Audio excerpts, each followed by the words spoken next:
Ist die Blut und Gerechtigkeit, das ist mein Schmuck und Ehrenkleid. Damit will ich vor Gott bestehen, wenn ich in Himmel werd eingehen. The Hex's Cabin. Jakob was riding on the wagon back to his village, his hometown, riding along that dusty road that went along the banks of the Volga River in southern Russia. He'd been gone for 5 years. He'd been in Moscow studying.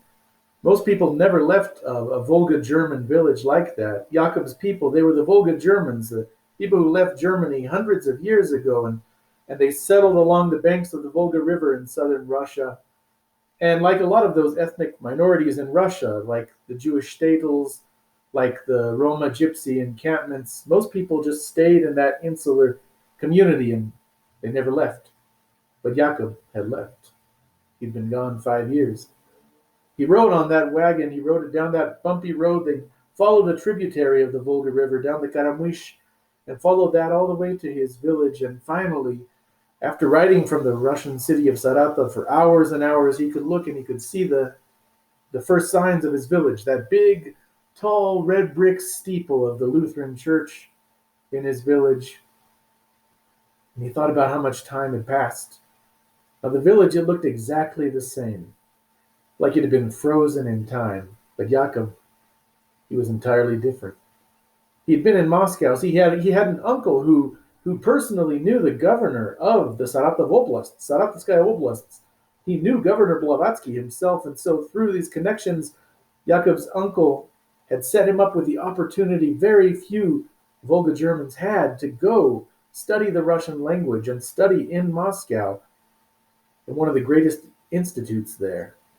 Jakob, he had studied the sciences, literature, philosophy, and now he was coming back home to his village. And it looked exactly the same, but Jakob felt like a stranger there.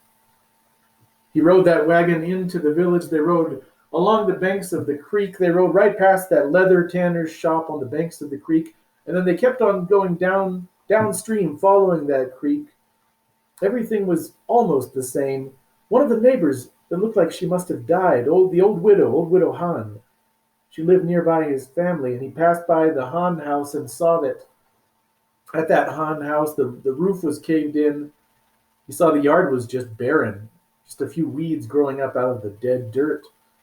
Nobody seemed to have been there for years. And then after that, he looked and he saw his old family house. And his parents were standing out on the porch waiting for him. His siblings came out too. And as soon as the wagon pulled up to his house, his mother, she started singing that old German hymn that she would always sing to send him off and to greet him every time he came home back when he lived here. She said that hymn was protection from evil. And he could hear her singing as he rode up to the house. Christi Blut und Gerechtigkeit, das ist mein Schmuck und Ehrenkleid. Damit will ich vor Gott bestehen, wenn ich in Himmel werd eingehen. That old hymn, Christi Blut, the blood of Christ was the name. His mother rushed out. She got off the wagon and she rushed out. She hugged him. She kissed him. She said, "Oh, thank God in Himmel, you're home. You're okay. Thank God in Himmel. Thank God you're all right." He just looked. Even her embraces felt strange. He said, "Yes, I'm all right. And I'm thankful that I'm all right." He had an early supper and went to sleep in his old bed, and even his old bed felt strange that night. The next morning, he woke up to the sound of a crowd of people in the front room of the house. He went out and he saw his mother. She was knelt over the old crib that he had grown up in when he was a baby. But now there was a new baby in it, and the baby was screaming, red-faced, crying. He could see its belly was all puffed up, swollen. Now he looked and he saw his cousin Wilhelm was there, and Wilhelm told him, "Yes, that's my son. That's my son. He can barely walk now." Jakob went over to Wilhelm and said, "What's wrong with him?" Wilhelm said, "What do you think?" He wandered into the yard of that old Hixa, the witch, the old widow Han, right upstream from you all. And it was all Jakob could do to keep from rolling his eyes. After everything he had studied, everything he had learned in Moscow, to find his relatives still sitting here, submerged in that old superstition. And then he looked and he saw his mother lean over the baby and start reciting that hymn, Christi Blut und Gerechtigkeit. And she pulled out her knitting needles, made a cross with them, put them under the pillow, and then put her hand on the forehead, started reciting the verses to heal the child. He had almost forgotten that his mother was one of the Brauchen. She was a Brauche, a healer in the village. He had almost wanted to forget that his own mother was part of such an old-fashioned superstition. He watched her put that cross made out of the knitting needles under the child's head, and his cousin Wilhelm kept on telling the story of how the child had gotten sick. My boy Jakob, he's barely starting to walk. He's been toddling around, and we lost track of him one day, and he walked into the yard of that old witch, that old widow Han. He walked into that yard. As far as I know, he might have even drank some of the water from the creek by her bank, her cursed bank. That yard is cursed, Jakob. That old witch, she's been dead for years, but she's still here. She's still here on earth. She's still trying to do evil. She won't give up. She's become a Gespenster, a ghost. She still longs to do evil. And Jakob, he wanted to roll his eyes and shake his head, but he held in that reaction, and he nodded and watched his mother recite that incantation again. Im Namen des Vaters und Sohnes und Heiliges Geist. He looked at his mother. He couldn't believe that he was even related to these people after everything that he had learned and grown through and gone through. He didn't want to believe that he was even part of the same family as someone who still clung to these dark, medieval, old superstitions. So he just walked out of the house without breakfast, and he walked around town. He walked around town, and sights that had seemed so familiar, now they stuck out to him like a sore thumb. He walked through town, and he saw dead animals nailed to the doorframe, hung in front of people's doors, eels pulled from the river, magpies hung nailed to the doorframe to protect them from evil. Almost every other house had a horseshoe laying in the dirt right out in front of the front door, because he knew from his father's custom, the men in the Volga German village, they would put a horseshoe in front of the door as they left in the morning. That was supposed to protect them from evil. All these things that used to seem so natural and commonplace to him, now it stuck out. It seemed so backwards, so strange. He walked and he saw one of the neighbors greet another one of his neighbors. He greeted him by his nickname, and he looked, and there was the neighbor. He said, "Oh, Flopja. Flopja, wie geht's, Flopja?" And he saw the neighbor. Why is he calling him the flapper? Then he remembered that years and years ago, back when Jakob still lived in the town, this neighbor Flopja, he had been always wore a large coat, and one day there was a rabid dog in town, and Flopja was chasing the dog into a corral, and he flapped the coat just once, and ever since then the nickname stuck. You could never live down a nickname in a town like that. It was one of those towns that clung to things, remembered things. And he looked around. He walked to the marketplace to look for a familiar face. Then he ran into his cousin Wilhelm again. Wilhelm was standing there with the other young men in town. They were standing around smoking their pipes, chatting. Jakob came up. Wilhelm said, Jakob, I want you to thank your mother for the healing she did with my son. I hope he'll feel better any day now." Jakob, he looked his cousin in the eye, and he finally said what he'd been wanting to say ever since he got back home. "Wilhelm, do you really believe all of that?" Well, the other men looked at him.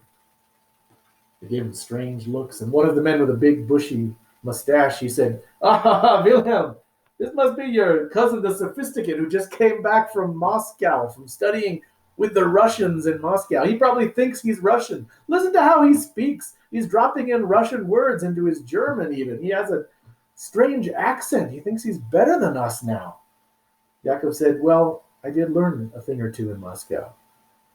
I studied the philosophers. Some of them are even German, like us, the Germans who are still back in the old country, back in Germany. Do you realize they're at the front of rational thought, the greatest thinkers of rational thought? Schopenhauer, Marx, Engels, all these great men are from Germany, just like us. And they don't put horseshoes in front of their front doors. They don't believe in curses and witches." Wilhelm said, "Jakob, please calm down. You haven't been here. You don't know what it's like. My son wandered into the witch's old yard, then his belly swelled up the next day. His belly swelled up. How do you explain that?" Jakob said, "Well, there's any number of explanations. Look, I remember growing up here in this town like all of you. We give our babies pieces of wurst, of sausage, spicy sausage to chew on when they're babies. No wonder their bellies swell up." Well, all the men laughed at that. You think, why aren't all our babies' bellies swollen up all the time? Do you think they haven't gotten used to the wurst, to the sausage after hundreds and hundreds of years of eating it? That's ridiculous, Jakob. They all laughed at him. One of the man with the big bushy mustache, he said, "Ha, wer den Kopf gewaschen haben will, der muss selber dabei sein." Now, Jakob, he understood the literal meaning of that. If you want to wash your head, you have to be there at the time that you're washing it. But he didn't catch the deeper meaning, so they explained it to him. "What I mean, Jakob, is you haven't been here for 5 years. You don't know what it's like here. You don't know. You have to have been here to know. In this village, the hexerei, the curses of the witches, they still happen. We still feel the presence of that old widow Han. And look at Wilhelm's son. That's just an example of it." But Jakob, he was getting really upset. He said, "Well, if her yard is so cursed, why aren't the animals touched by it?" They are. All the men explained to him that any animal that wandered into the yard, chickens who would peck in that yard, or livestock that would go and drink from the water from her bank of the creek, they would all die a few days later. Nothing could live there. Nothing but a few weeds lived there. Jakob said, "Well, there has to be an explanation for that." Jakob said, "You know what? I'm certain there is. Hexes don't exist. Witches do not exist. That's not real." Well, the man with the bushy mustache, he quoted another folk saying from their village. He said, "Jeder Hahn ist König auf seinem Misthaufen." Every man is a king every rooster, he said. Every rooster is a king when he's standing on top of his own dung heap. Well, that just infuriated Yakov. 5 years of studies within Moscow of Russian literature, philosophy, for him to be dismissed by his own people. So he said, "You know what? I'll prove it to you. I'll prove it to you tonight at midnight. I will go. I'll sit in her yard, in that cursed yard, you say. I'll sit there myself at midnight." The men said, "All right, if you're so sure, drink some of the water from her brook." He said, "I will. I will. Why shouldn't I? It's the same water that runs in the creek anywhere else. It's all the same water. I will drink it. And you will see me. And I'll be fine. It's just water. It's just a yard. It's just an abandoned house." So that night, after Jacob's family had all gone to sleep, at midnight he crept out of his house as a windy night, wind blowing dust across the path. He walked down the street. Streets are like a ghost town. But as he walks down the path, he could see the men standing by one of their shops, smoking their pipes. And he walked past them. Before he did, though, he made sure they saw him leave his house, and he saw that horseshoe that his father left in front of the front door to protect them from evil spirits. He kicked that horseshoe into the dust. And then he walked past the men. He said, "Bis morgen," until tomorrow. Then he walked to the widow Han's old house. He walked to that abandoned lot and he sat down at the banks of the creek. He looked at the ground. Sure enough, it was just it was like a desert there. just a few weeds growing up out of the dead dirt. He said, that's true what they say. But it doesn't mean that she was a hex, that she was a witch. It doesn't exist. And he wanted to make sure the men were watching him. So he looked up once more, he shouted out, "Whoa!" And then he cupped his hands, and he pulled water from that creek, from her cursed bank of the creek. And he took a sip. He sat back down, and he laughed. He said, I'll take a second one. He took another big gulp of the water from that creek. And he sat down. It was peaceful in her yard. It was empty, calm even. See, when you don't believe in curses, even a haunted house where there's supposed to be the gespenster of an old dead witch, it's a peaceful place. And he sat there. He could hear one of the men shout out, "Wann mir sich zum Lamm gemacht, da fressum die Wölfe." If you act like a lamb, you're going to get devoured by wolves. And he laughed again. He said, "Ha ha, sure, of course." And he laughed, and then he felt a tightness in his throat.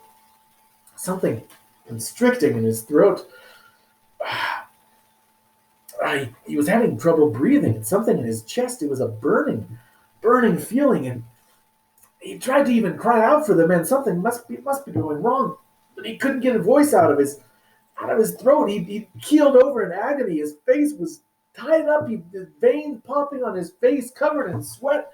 He could feel inside something like claws were tearing his intestines apart inside his belly. It was like he could feel a great horn piercing all the way through his belly. And he looked down. He was sure he was going to see that horn coming out of the middle of his belly. But he had to squeeze his eyes shut in the agony and the pain. And he just had to crawl toward his house. He crawled along the dirt back toward his house. He got to the front doorstep, and he reached for that horseshoe, that blessed horseshoe, to protect him from evil. He reached out, his fingers grazed the edge of the horseshoe, but it was too late. The next morning, his mother found him lying there with a look of absolute terror on his face, and his hand reached out for that horseshoe. She fell down to her knees in the dirt, and she started sobbing that song. Christi Blut und Gerechtigkeit. She sobbed on her son's cold body. Well, people remembered the story of Jakob for years and years in that town. They always told it as a cautionary tale, but many, many years later, people started to study the sciences that Jakob had studied in Moscow, and someone made an observation. The leather tannery was upstream, directly upstream from the widow Hahn's house. Now, could it be that the leather tannery, everyone knew that the tanner dumped his chemicals into the water after tanning hides? And could it be that that was why no animal could survive in that yard? Why animals died when they ate that poisoned grass, drank that water, even humans, any creature that drank from that water with those chemicals in it was poisoned to death. So maybe Jakob's mistake was in not applying the knowledge that he had learned in Moscow, maybe. But maybe his error was much deeper. Maybe his error was not trusting the elders, the traditions of his own people, and having such disdain for his own people, his own culture, that he dismissed all of it as superstitious nonsense. Maybe his error was in not realizing that there could be wisdom and truth in those stories, even couched in the language of magic, of witches and healers, of hexerei and braucherei. There could be deep truth and wisdom and warnings that he should have heeded. Christi Blut und Gerechtigkeit, das ist mein schmückend Ehrenkleid. Damit will ich vor Gott bestehen, wenn ich im Himmel werd eingehen.